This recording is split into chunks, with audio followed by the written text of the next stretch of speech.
Erin, well, you might have seen what we're about to discuss at the store. But have you actually tried it? Beth Peralta is joining us. She's a registered and licensed dietitian.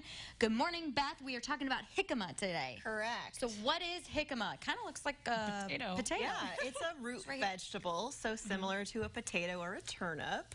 And it's pretty common in Latin American and Mexican dishes. So when you look at the grocery store, you can find it in the produce section. Sure. But try a couple different spots if you haven't seen it. So near the other root vegetables or near, I found it actually near like the chili peppers and avocados and things like that. Yeah. It's kind of a starchy apple or water chestnut is the way that it tastes. It's kind of a cross between that. So it's crisp and crunchy. It's just an interesting thing to try. I like that idea. And it's good to use in a fruit salad? It is, because it has a really light and crisp flavor. Of course, you can change up the ratio. Now this one is heavier on the jicama because we used a full jicama here. And you want to look for one that's about 3 to 4 pounds in size. Okay. Then we have a mango that's cut up and blueberries.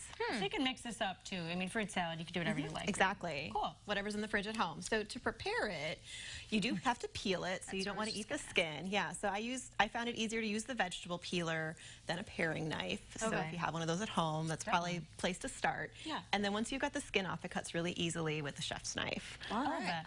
I'm wondering if people accidentally have purchased this and thought it was a potato. Maybe. I don't know. I could see that happening. But what's the first step to making the salad? To make the salad, so I prepped the jicama, so I removed the skin and then just cut it up into kind of these bite-sized pieces. Okay. You want to add it to the bowl. Sure. Okay. All right. And then I've got some mango. So with mango, if you've never cut it before, it has a long seed in the middle, so you kind of have to cut around the side instead of cutting it straight up and down like you would a lot of other fruits and vegetables. Okay. So we've got the mango in there. And so even though it is a fruit salad, jicama is technically a vegetable. Okay. So, and then we've got blueberries. Blueberries. I love blueberries too. Yeah, and then to make the dressing, I should say, we're doing some orange juice. And the recipe officially calls for cilantro, but I couldn't find cilantro at the store last night. So one of the alternative herbs that you could use is mint. Okay. Or you could also use fresh basil. So I've got mint in here today, which I was able to find.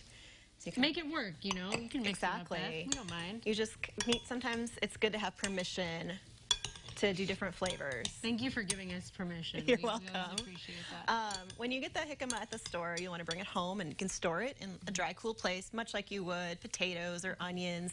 And that way it can store up to 4 months. Oh, wow. Yeah, so you can keep it in the house for quite a long time. Yeah. Otherwise, I had no idea. Yeah. Otherwise, you can put it in the fridge for 1 to 2 weeks in a plastic bag.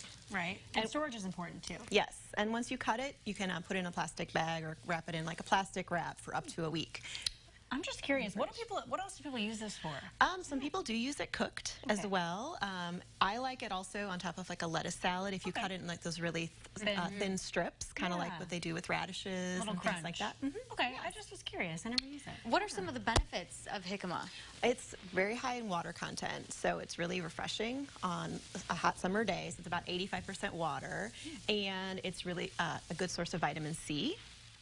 And also, it's a good source of dietary fiber, so it has some good stuff for your digestive system as well. Cool. Not seeing the downside here. No. All right. So yeah, and it tastes, like I said, like a cross between like a water chestnut and an apple. So if you like those things, you'll most likely like it.